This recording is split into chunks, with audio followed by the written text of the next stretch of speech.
I think if you've been following my career, I'm a very aggressive athlete. In the 400 meter, I love going out hard. And when you see me run the 1 and 2, you'll probably see me the most happiest because that's where I can go hard and give it my all. You need to control the controllables. It's easier said than done because I mean, while I am practicing my gratitude, still put in the hard work because there's no way my hard work will go in vain. And eventually, when the time is right, my time will come. There's days when you're struggling with anxiety or you're struggling with borderline depression or whatever else comes with something like an injury. I had my season of winning, I'm having my season of losing, but if you constantly put in your hard work, your season will come.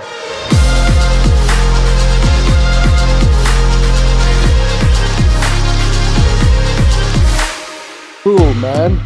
So, as you were saying, Cape Town born. Uh, Yes, Whereabouts? Just talk us through that. I was born in Cape Town, Tygerberg Hospital. I lived in Cape Town for until the end of primary school, and then moved to Bloem, and then high school in Bloem for about a year and a half, and then moved to Midrand for about a year and a half, and then back to Bloem. Cool. Grey boy. Yes. Yes, was your class full of Springboks? No, it was definitely I think a real privilege to be in Grey. Um I think especially for a sports loving individual and a person that had green and gold aspirations. Grey College was like the ideal place to be, sitting next to guys that have the same dream as you, same goal as you. I guess exposing yourself to environments that um would spark that desire to want to wear the green and gold one day. And I think Grey College was the perfect place for me to be, um when having to sit in the wall every day visualizing myself being a Springbok one day, or a South African athlete or sports person. I think that was the perfect place for me to be that dreamer, to be able to see what it would look like to represent the country, because we are exposed to um Springboks, old grey Springboks, and then current Springboks. You're sitting next to them, they're going on Springbok tours. We sitting next to squash players that are going on Springbok tours, tennis players, swimmers, you name it. I mean, it was definitely a blessing to be able to be exposed to an environment where you can see yourself being someone that represents the country as well. Fantastic. But I mean, Mm. I I hear you. I mean, Yeah, no disagreement about Grey, but I yeah. think it feels like you guys were born into it in the family, eh? Yeah, no, it's definitely been a blessing. I mean, um, I remember back in the days growing up with Cheslin as well, how much we love sports. And to be honest with you, we plus my sister, I think we three that made it, but I can tell you that there could have easily been a lot more. I mean, for your family, it must also be, you've been to is it two Olympics with family? Yes, I've been with one with Cheslin, that's 2016, and then I've been with one with my sister this year. Yeah, that must be just it's Yeah. such an awesome experience all around, eh? No, definitely it was really amazing. And I think also a real blessing. I remember back at 2016, it was definitely something I was very excited for. It's like, oh, Cheslin's was gonna be here, and I'm gonna get to see these individuals and that individual. So it was definitely a big inspiration. And then I think this year as well, it was a bit more of a difficult year for me, struggling a lot with health and with personal issues and stuff like that. And Just knowing that my sister is also gonna be there was a big driving force for me to be able to lock in every day when I can, and making sure that I do my part so that I can stand um at the rings or at the opening ceremony with my sister when the Olympic Games start. So it was definitely a massive, massive driving force for me this year. So now I know this is an interview with you, but she Hmm. fascinates me because I actually discovered something I didn't know today. Yeah. She feels like the real overachiever.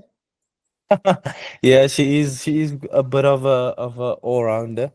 So when it comes to the academics, when it comes to sports all round, and I think yeah, man, it's amazing to see how she's starting to grow into herself and expose herself to the way she wants to be, and I think for me as a brother, I just wanted to guide it into the space of like, are you enjoying yourself? Are you motivated? Are you happy? And I think that's all I can do from my side. So take us back to 2010, Mm-hmm. World Junior 2010. Champs. Yes. Uh-huh. How was all that? Is that like the start of sort of Wade Dreamer?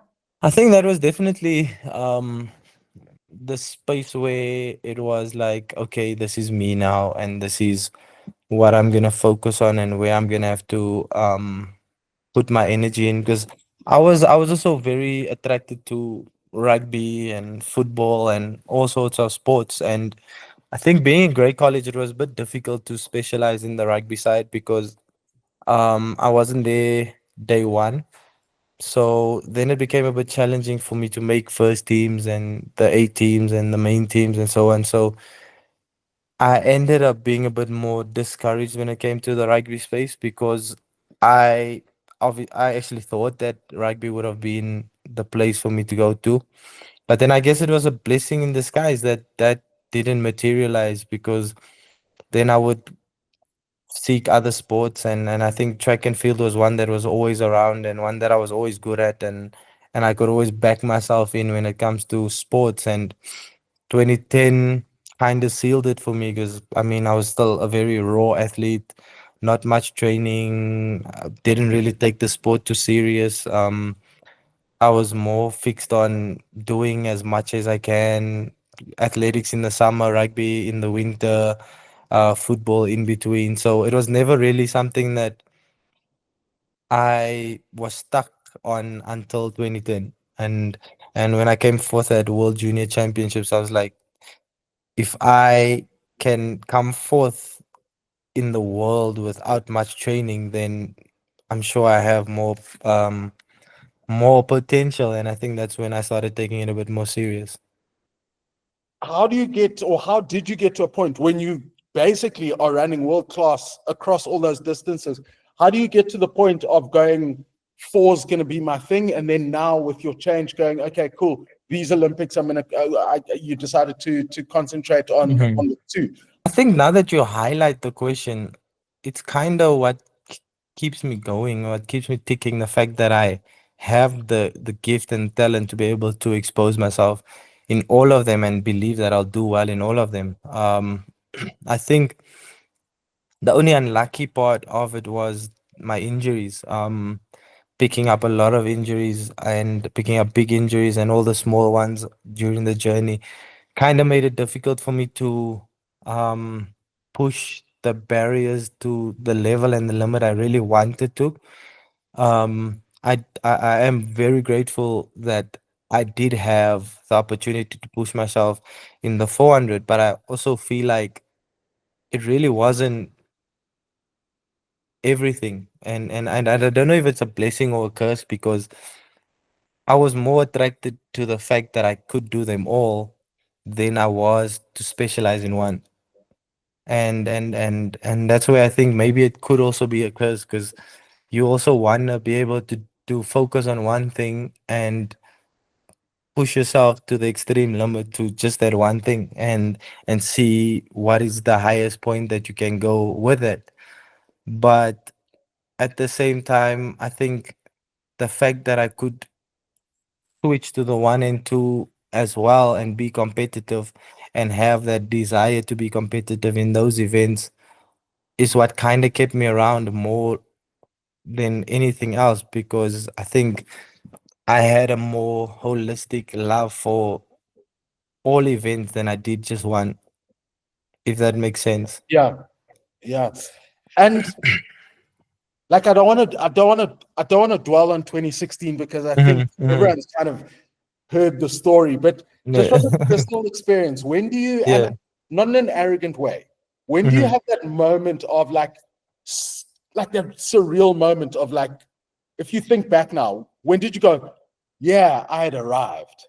Hmm. I don't think I've ever had like that moment.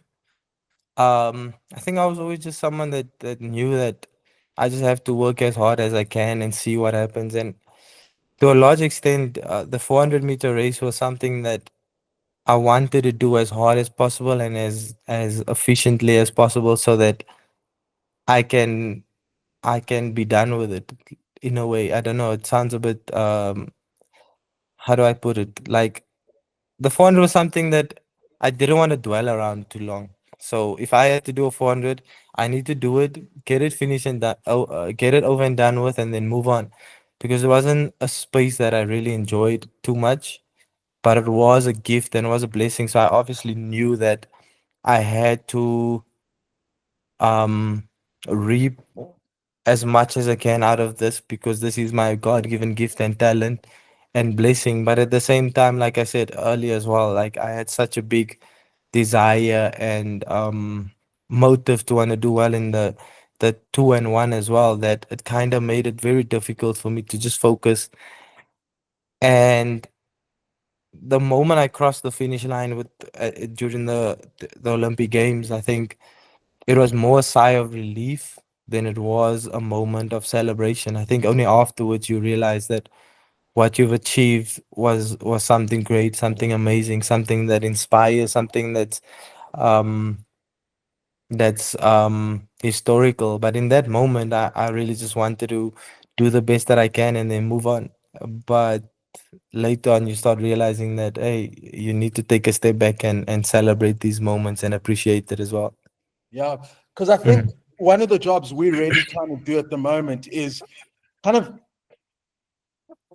bring the aura, the amazement of our athletes on Team South Africa to the kind of, it's funny when you talk about a Siya Kolisi, we've got a guy, a hero who's on the global stage, and we working within the team are going, we feel that we deserve the same with our athletes, Mhm. there's been the talk, thank God for the silver medal, but there's been the talk about Akani and when is that medal going to come. But what's been amazing is a lot of people, and we've been trying to work towards this kind of narrative of people realizing that this guy has been in the fun, Mhm. and the names that he's been up against when you're being introduced with Usain Bolt, Yeah, yeah. the same sentence, you've arrived, Mhm. and I think Mhm. same with you is we're trying to get to that point where people are celebrating. I remember there was that reaction from Usain when you broke the record, and then when Yeah. they jumped back to studio, you know, with Yeah. Yeah. with Yeah. with Michael Johnson, and Mhm. that was the Mhm. question I was kind of getting to of like, you've arrived when the Yeah, yeah, yeah. best 100-meter runner in the world is like, Uh-huh. Uh-huh. man, I think Look, you it's just had a it's little embrace there, yeah, yeah, yeah. It's a bit of a difficult thing, because if we have to be realistic, South Africa is a rugby and a football nation, and it is it is it's something that kind of been in our DNA from day one. I mean, if you speak to Akani as well, he grew up loving football. Myself, I grew up loving rugby, and track and field was kind of something that we saw afterwards, that, we're good at this. Let's see where this takes us. But if you look at it before Akane and myself, the likes of Elia and the Khotsos and all the gents before them, you couldn't really make, or you couldn't earn the likes of the rugby players and the football players. I think even before Akane and myself, youngsters never got contracts. Juniors never really got like proper contracts, and I think we kind of woke the world in a sense where we were like, yo, we here, we can also compete, we can also um challenge right around the world. And I think once we start exposing this more and more, and I guess seeing more and more South African athletes be more um prominent on the Diamond League circuits and the World Championship circuits, then we'll be able to celebrate our athletes more consistently, the same way we do the footballers and the rugby players. Because I mean, the moment the rugby guys play, it's Black Friday, and we're all wearing our green and golds, and we're all backing the guys. And this is a movement that came decades. It's not something that just Wade and Akani won a gold medal. Now we need to support this, the the the sport. It's something that I guess Akane and I now have, and we spoke about it many times before. Like we've seen that we're in a position where we can put the sport on a certain level or in a certain space so that the next generation can come through and reap those benefits, and hopefully in five or the next 2 3 Olympic games that we are fully South African country supporting track and field, and rooting for the guys. Where I mean, I think even 2016 most people only knew that I'm around the moment they heard I'm in the final. And I don't think you can ask much South Africans what did we do in the heats and the semis. And but everyone knows what the Springboks did in the group stages, in the knockout rounds and the finals. You know what I mean? So it's something that's gonna have to be progressive and something that's gonna have to be consistent. And I think us as a federation, track and field federation, needs to put in that time and effort to make sure that we invest in the correct people and we put money in the right spaces and places so that our athletes can be celebrated in a way where they are seen on a consistent basis and are being supported on a consistent basis, because it will never get there if we have to look at the money spent for rugby and soccer compared to the money spent for track and field. We're never going to get to that level unless we as a country decide to invest in it the way we want to. Then we'll only get it to the level we want to, and for the athletes to be celebrated the way we want them to. Yeah, I hear you. I hear you. Tell me, how excited about are you about this young crop of guys Mhm, that's mhm. coming through?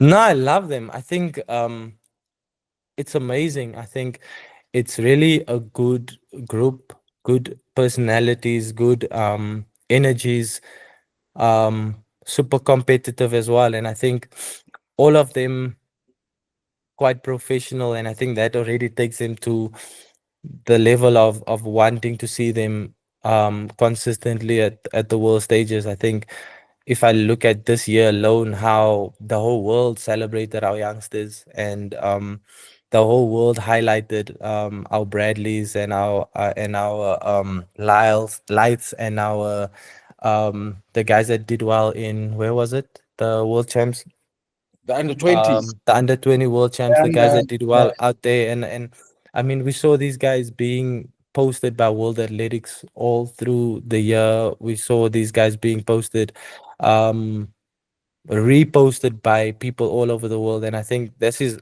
amazing group of athletes coming through now. I think we just have to, as a country, find ways to support them and back them so that they stay healthy and on the right track to make sure that they end up where they need to be. Because I mean, if we look at the likes of Akani and myself, it's 9-8 and 43 seconds. You can't tell me there's only two of them that can do this in a whole country. There's a whole bunch of us that can do it. I think we just need the right people to invest in them, and find the right spaces to help them reach their potential. Yeah. And Hmm. I mean, I remember there was an interview with Live after Hmm. the Hmm. in the Bahamas, post Bahamas, after Hmm. the the relay. Yeah, yeah, Yeah. yeah. And like you can see that, he was living in this lovely world where he's Hmm. going, Hmm. I'm running with one of my heroes, you know? Yeah, yeah, And for you, how does it feel, knowing that you've inspired people, and, what does it mean yeah, to you to be a role model to these guys? hmm Yeah, man, it takes you a while, obviously, to realize it because I mean, sometimes I still am like, yo, what are you talking about? But at the same time, I mean, I am building relationships with these guys, like especially Light and Zach, and also seeing them constantly coming through on the Diamond League circuits, and I'm a firm believer that they have the potential to be finalists. And the reason why I'm highlighting them is because I do 400 meters and I see what they're doing, and I've raced with them. Um, and the guys that I race against, I've seen them beat them, and I've seen them compete against them. So I know they really do have the potential, and I just want to try and be as present as possible and the best version of myself to be an example to tell them, yo, you can, and if I can, you can, and we both come from the same country, and what I've achieved is not something that's nations away from you. It's something that our country can do. And like I mentioned earlier as well, when I spoke about Akani running 9.8 and myself running 43 seconds, and there's so much of us now running 19 seconds as well. It's clear to see that we can enter in a space where we can dominate track and field. We have that ability, we have those talents. I think I don't like emphasizing on it the whole time, but I guess it is a need that these guys need to be supported. These guys need to be encouraged. I had a good support structure with my parents, but not everyone has that same gift where they can fall back and their parents will be helping them and supporting them and guiding them and giving their loss so that they have a pair of spikes or a pair of shoes or whatever else, physio sessions, all the behind the scenes stuff where a lot of these youngsters are going to need this to become the next Akani and the next Wayde van Niekerk. But it will only happen if we as a whole kind of invest in that. Yeah. And just kind of taking a little segue into the kind of training Hmm over the years. I mean, you've obviously come through, like we started talking from 2010, what's that, 14 years. Yeah, yeah. How's your training kind of evolved through the years? I think I've always been a very hard worker, and I think that's where I lean towards to get my performances. But yeah, it's difficult, man. I think the older you get, the more you realize that, hey, I can't do this the same way I used to. Or you try doing it, and then I think this last 3 years was that back and forth for me. Um, Thinking I can still push my body to certain levels and as hard as I used to, and then I'm out for 2 3 weeks and losing time each and every month or each and every week. So it was a bit of a difficult one, and it's something that I guess I now myself am trying to manage to see how I can stay injury free. And I think if you've been following my career, I'm a very aggressive athlete. In the 400 meter, I love going out hard, and I love the speed side of it. And I think the same with the one and two. And when you see me run the one and two, you'll probably see me the most happiest because that's where I can go hard and give it my all. But I guess I've entered a space now where my body needs a bit more tender care and a bit of a more specific eye to be able to manage these type of things a bit better. So it's a day-to-day give and take kind of learning process. And I'm just trying to trust the team around me and everyone that's kind of guiding me because I know I'm someone that just automatically have that mentality of 110% always. So I'm gonna need people around me that can help me kind of manage it and guide me and put me in a space where we do efficient work, but at the same time quality, so that I can push myself when the time is needed. Yeah. And I mean, also just looking at on the mental side of things, because I think, anyone who's had an ACL Hmm injury knows that. hmm In fact, let me rephrase that. Anyone whose family has dealt with someone who's had an ACL injury can tell you how taxing it is, because it it, Yeah. it really is. But you went through ACL, COVID, delayed Olympics. I mean, Yeah. Yeah. how's Yeah. how's the mental side and outside of that? Because we're Mhm, three, mhm. 4 years down the line, but how's the mental side of things there? Yeah, man. Yes, it's a difficult thing to converse because it's kind of something that it's a journey type of thing and a thing that you yourself are trying to um understand on a day-to-day basis. But I think the key for me was just realizing that you need to control the controllables.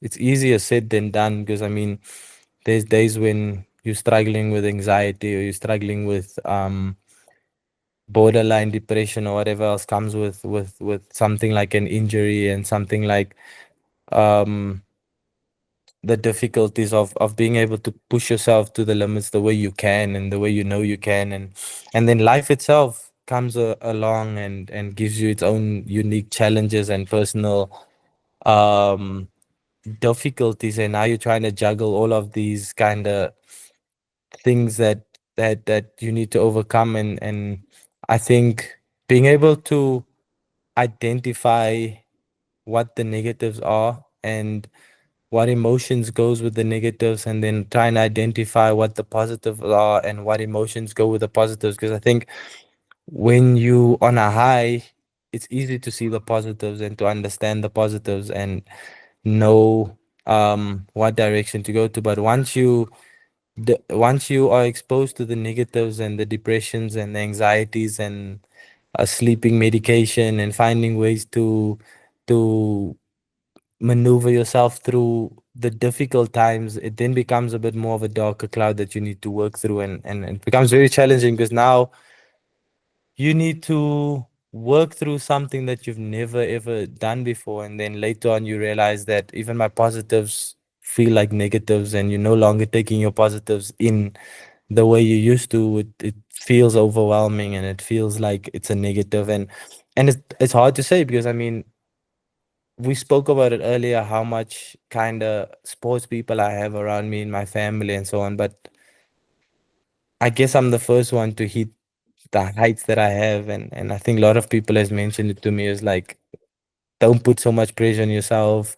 You've won golds and you've won broke records and you've this and that. But at the same time, you start realizing that the reason why you're so hard on yourself and you're so deep into your emotions is because those are the emotions that kind of made you the world champion that you are, the world record holder you are, and then you need to learn how to manage through those negativities and realize that some of them are positives that seem negative because of the space you're in. You know what I mean? I don't know if that makes sense. And just trying to find ways to manage that space, and I'm at that space now to be able to um identify my positives and know that this is where I need to lay in.